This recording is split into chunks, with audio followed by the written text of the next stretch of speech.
editing, a process which I like to think of as the invisible art form within a film. When done right, a piece of editing can be so good that you don't even notice it. In this video essay, we will look at the different ways in which editors draw us into the narrative of our favourite films through the power of editing.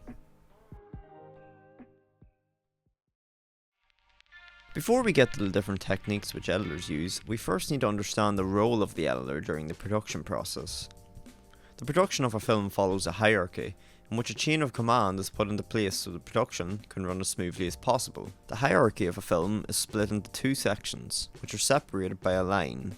Above the line refers to anyone involved in the creative process behind a movie, including screenwriters, producers and directors. These are the people who guide the creative direction of the project. The people who fall under the line are the hands-on workers of the project during both pre-production and post-production stages.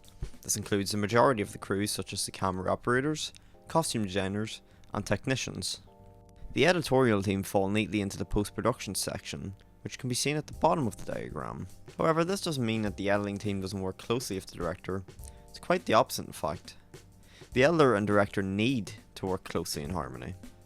So now we know how important an editor is to the final stages of a film, we will now look at the techniques editors use to achieve different meanings within specific genres of film. Going back to the start of film as we know it, early filmmakers such as Edwin S. Porter and D.W. Griffith found that they could use similar shots within a scene to help direct the audience's attention to the consistency of the plot. This is a technique known as continuity editing, which is still used in every single film in which we see today. Ways in which this technique is achieved include the basic over-the-shoulder shot, which is accompanied in scenes where two characters are engaged in dialogue. Another pretty basic example of continuity editing is the eyeline match, where the audience gets to see through the eyes of the character, which further helps drive the narrative of the film as they get to feel more personally involved. These techniques are quite noticeable to the audience, but there are some other techniques used in films which go quite unnoticed to help keep the audience engaged. One of the best ways filmmakers achieve this is the 180-degree rule. This rule draws an imaginary line between the two characters in order to keep the cameras on the same side of the line. Here in the opening scene of Pulp Fiction, we see our two characters sitting at a booth in a diner. The wall behind them creates the imaginary line where the cameras can't cross, so when the shot changes, we can see it follows the 180-degree rule, where we are looking at the characters on the same side of the line.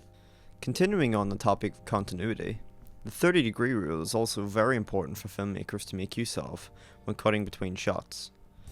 Simply put, the 30-degree rule states that the camera should not move more than 30 degrees when cutting between shots of the same subject. This is in order to avoid jarring jump cuts, which can take the audience out of the scene. All of the editing techniques which we have talked about so far include editing which we can see. But the editing of what we can hear is just as important to the film as what we are actually looking at. When it comes to sound in film, we can put the edited sounds into two different categories. These are diegetic and non-diegetic sound. Diegetic sound is what the characters in the film can hear, for example dialogue or ambient noise, while non-diegetic is what only the audience can hear, such as the soundtrack of the film. A great example of diegetic music in a film, which is edited perfectly to engage the audience, is in the opening scene to Edgar Wright's Baby Driver. This is where the song Bell Bottoms plays, as our main character sings along to it while he waits for his accomplices to rob a bank. I think this is a great way of using diegetic sound, as we, the audience, don't hear it like it's coming out of a car radio or a distant pair of earphones, but as if it's part of the score of the film itself. One of the other important editing techniques which most audiences have become so accustomed to is the use of L&J cuts. These are the edits where either we hear the audio from the next clip before it plays, such as this. I can't, I gotta go home. Or when we hear the audio carry on from one clip to another, like this. The reason they are called this is because when these edits are made on the timeline, they make the shape of an L or a J. These are so commonplace in all forms of media nowadays, as they really make for a smoother transition between two scenes. So now we have discussed some of the more basic techniques which are used by editors for all sorts of films, let's look at some techniques which editors may use when editing films within specific genres. The genre of gangster films have always been a big hit since the beginning of Hollywood. The romanticised idea of organised crime and a somewhat brotherhood has always made for some great storytelling. When looking at how these films become so enthralling, it's hard to look past the different editing techniques which are commonly used within these films. A personal favourite of mine being the use of contrapuntal sound. This is sound which is usually juxtaposed to what we are seeing. An example of this is in Goodfellas, where a series of murders are being taken place. We hear this upbeat music revealing the deaths of these characters, which completely juxtaposes the nature of what we're seeing.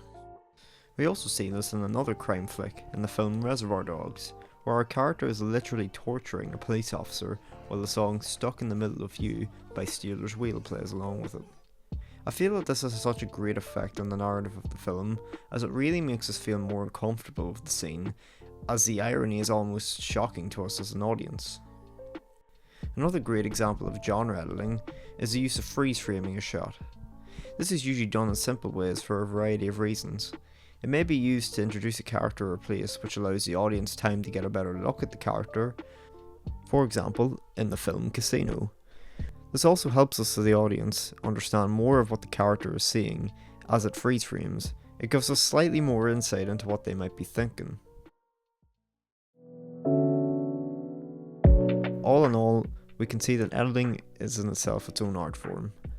There's so much creative freedom which one person can have that can completely change the narrative of a show or a film just by going outside the box a little and experimenting with their own creativity. Now with improvements in technology, anyone can be an editor, but to be a skilled editor, it's important to remember the little things which add to the big picture.